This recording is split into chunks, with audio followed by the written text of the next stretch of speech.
नमस्कार, आप देख रहे हैं खबर 100 में हूं आपके साथ राहुल मौर्य। आइए रुख करते हैं इस वक्त की बड़ी खबरों की ओर, लेकिन उससे पहले एक नजर हेडलाइंस पर। मध्य प्रदेश में विभागों के नाम बदलने पर छिड़ी राजनीति। कांग्रेस ने शिवराज सरकार पर साधा निशाना। पीसी शर्मा बोले, सरकार के पास और कोई काम नहीं। भोपाल में पुलिसकर्मियों के आवासों का हुआ लोकार्पण। 67 करोड़ की लागत से 312 आवास बनकर हुए तैयार। मध्य प्रदेश के गृह मंत्री नरोत्तम मिश्रा ने काटा फीता। और मध्य प्रदेश के मंत्री विश्वास सारंग का बयान, हिंदी में होगी एमबीबीएस की पढ़ाई।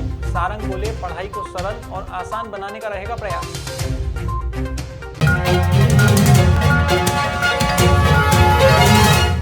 शुक्रवार को मुख्यमंत्री शिवराज सिंह चौहान ने राजधानी के कुशाभाऊ ठाकरे हॉल से प्रधानमंत्री आवास योजना ग्रामीण के तहत 3,50,000 हितग्राहियों के बैंक खातों में आवास के लिए स्वीकृत राशि की पहली किस्त जमा की है। एक क्लिक में सीएम शिवराज सिंह ने 875 करोड़ रुपए से अधिक की राशि हितग्राहियों के बैंक खातों में पहुंचाई है। कार्यक्रम में मुख्यमंत्री ने कहा कि गरीबों का अपने घर का सपना पूरा हो रहा है। योजना के तहत इस साल 4,40,000 से अधिक आवास बनाए गए हैं। इस कार्यक्रम में ग्रामीण स्तर से भी हितग्राही जुड़े, जिनके साथ सीएम शिवराज सिंह चौहान ने संवाद किया। वहीं दूसरी ओर यह कार्यक्रम प्रदेश भर में स्थानीय स्तर पर भी आयोजित हुआ। कार्यक्रम में कई जगह सांसद और विधायक अपनी सुविधा के अनुसार शामिल हुए। आज का दिन मध्य प्रदेश के गरीबों के लिए ऐतिहासिक दिन है। एक साथ 3.5 लाख गरीबों को प्रधानमंत्री आवास योजना के अंतर्गत मकान स्वीकृत हुए हैं और 875 करोड़ रुपया उनके खाते में गया है। मकान समय सीमा में बने, गुणवत्तापूर्ण बने, उसके लिए आवश्यक व्यवस्था हितग्राहियों के साथ मिलकर करने के प्रयास किए जा रहे हैं। कुल मिला के गरीब कल्याण के अनेकों काम प्रारंभ हुए और कई गरीब बहनों और भाइयों को केवल मकान नहीं, अनेकों योजनाओं का लाभ मिल रहा है। गांव में एक स्वस्थ वातावरण बने। देखिए, जब तक ग्रामवासी खुद अपने गांव के विकास के लिए तत्पर नहीं होंगे, तब तक केवल सरकार नहीं कर सकती। सरकार अपने प्रयास करती है, करती ही रहेगी।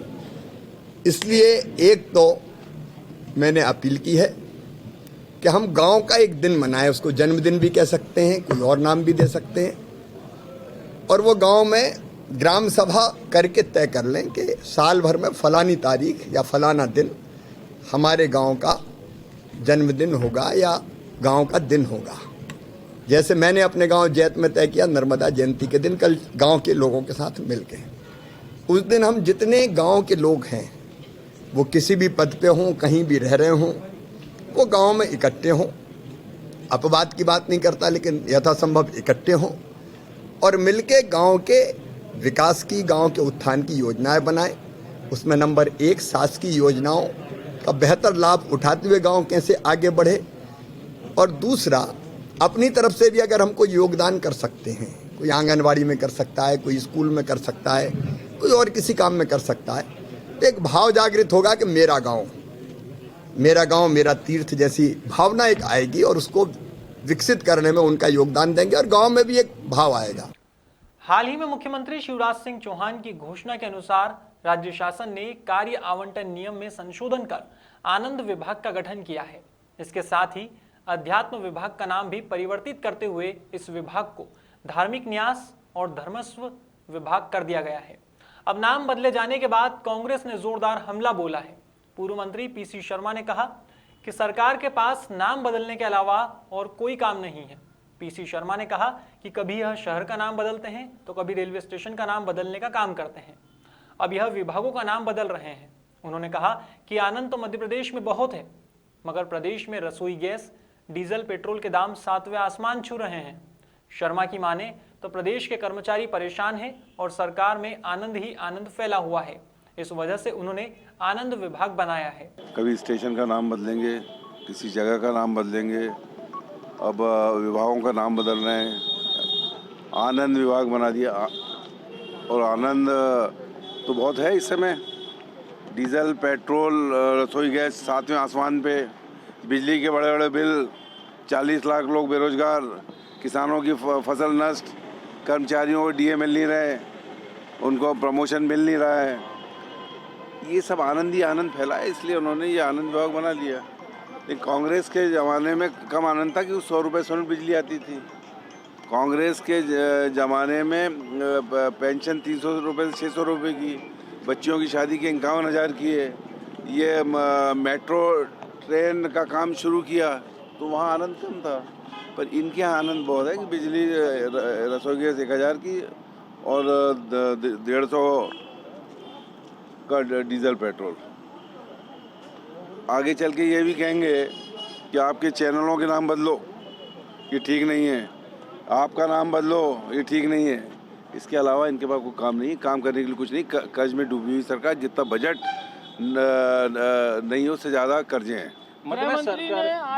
मध्य प्रदेश के गृह मंत्री नरोत्तम मिश्रा ने शुक्रवार को राजधानी भोपाल में पुलिस कर्मियों के लिए बने आवास का लोकार्पण किया है। बता दें, लगभग 67 करोड़ रुपए की लागत से 8 ब्लॉक में 312 आवास बनाए गए हैं। इस मौके पर आयोजित कार्यक्रम में अपने संबोधन के दौरान गृह मंत्री नरोत्तम मिश्रा ने पुलिस कर्मियों की समस्याओं के निराकरण न किए जाने को लेकर पूर्व की सरकार को जिम्मेदार ठहराया है। उन्होंने कहा कि उन सरकारों ने पुलिस कर्मियों की समस्याओं की ओर कभी भी ध्यान नहीं दिया और केवल अपने बंगलों के रखरखाव पर ध्यान दिया। इस मौके पर गृह मंत्री नरोत्तम मिश्रा ने कोरोना काल के दौरान पुलिस कर्मियों द्वारा किए गए कामों की सराहना भी की है। बदल दिया, ये धारणा बदल दी कि पुलिस का जवान चौराहे पे अगर खड़ा है तो कहीं वसूली को तो शायद नहीं खड़ा। लेकिन उस लॉकडाउन में जब ट्रेन बंद थी, प्लेन बंद थे, ट्रक बंद थी, बस बंद थे, मोटरसाइकिल के चक्के बंद थे, 2 सीटर के चक्के बंद थे, सन्नाटा ही सन्नाटा था, तब भी मेरा पुलिस का जवान उस चौराहे पे और उस तिराहे पर हमारी जान की सुरक्षा के लिए खड़ा था। अपनी जान को संकट में डाल के खड़ा था, अपने परिवार को संकट में डालकर हमारे परिवार की रक्षा के लिए कोई खड़ा था तो वो हमारे पुलिस का जवान था। मेरे पे 2 विभाग थे उस समय, एक स्वास्थ्य विभाग था, एक गृह विभाग था, और दोनों विभाग ऐसे थे जब पहली कोरोना की लहर जिसने भ्रम पैदा किया था कि हत्थे से हाथ लगाओगे, गिलास उठा लिया उसके गिलास से तो कोरोना चला जाएगा, आप अगर दरवाजे पे हो, वो सीट पे वो बैठा है, आप आके बैठ गए तो आप पे ऐसी ऐसी विसंगतियां, ऐसी ऐसी किंवदंतियां, ऐसी ऐसी लोकोक्तियां आ गई थी कि भय पैदा हो गया था। स्थिति इतनी ज्यादा खराब हो गई थी कि अगर बंद कमरे में बैठे हैं और किसी ने छींक दिया या खांस दिया तो वो दुश्मन सा नजर आने लगा था। देवास में शुक्रवार को नगर निगम और पुलिस प्रशासन ने संयुक्त रूप से कार्यवाही करते हुए आपराधिक प्रवृत्ति में लिप्त सलीम खान के शेड को धराशायी किया है। सीएसपी विवेक सिंह चौहान ने बताया कि उक्त व्यक्ति आपराधिक प्रवृत्ति में लिप्त है, जिसके चलते उसके अवैध निर्माण पर कार्यवाही की गई है। वहीं दूसरी तरफ सलीम खान का कहना था कि उसके पास निर्माण की परमिशन है, फिर भी प्रशासन द्वारा तोड़ा जा रहा है।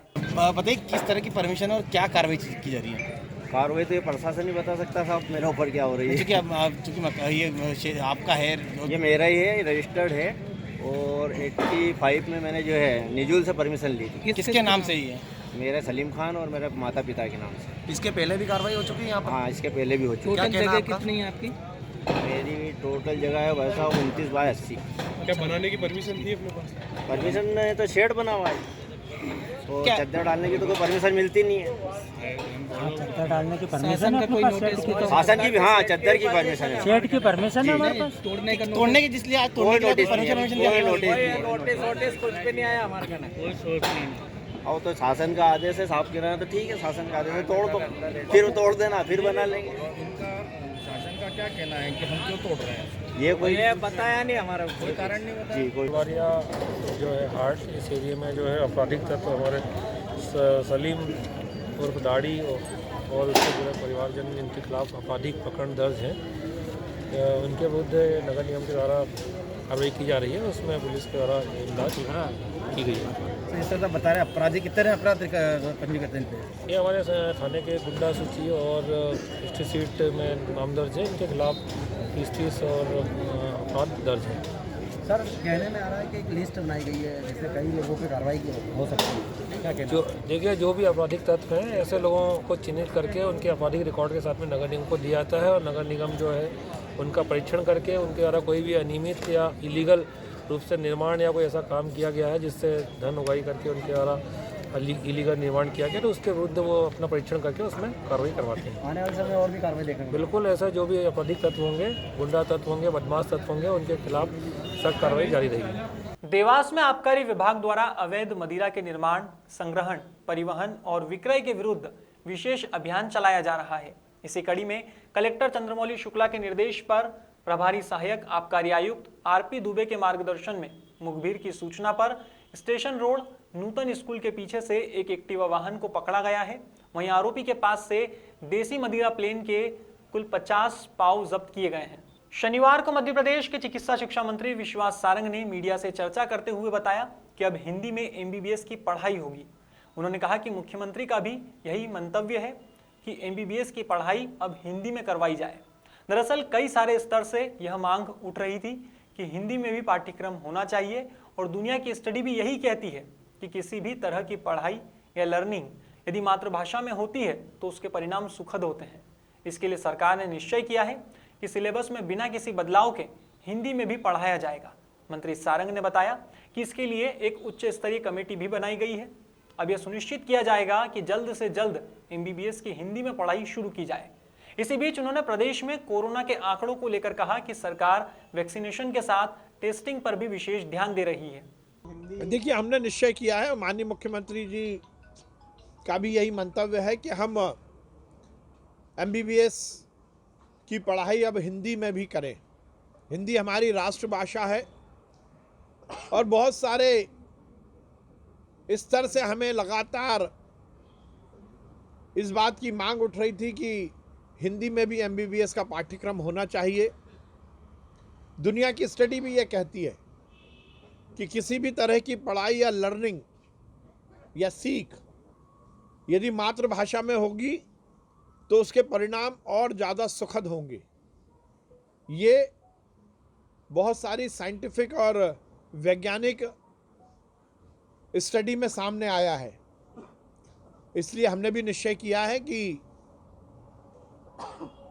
पाठ्यक्रम में बिना किसी बदलाव के केवल हिंदी में भी वो पाठ्यक्रम आ सके, इसकी हमने तैयारी कर ली है। हमने एक कमेटी बनाई है उच्च स्तरीय, हमने उसकी कल मीटिंग भी की थी और ये निर्णय लिया है कि हम पाठ्यक्रम के अनुवाद के साथ साथ इस बात को भी सुनिश्चित करेंगे कि जो लेक्चर होंगे उसमें भी हिंदी भाषा का पूरा समावेश हो।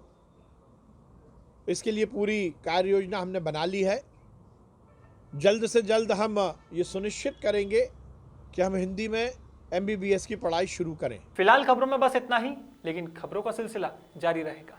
आप देखते रहिए खबर 100, जनता की बुलंद आवाज।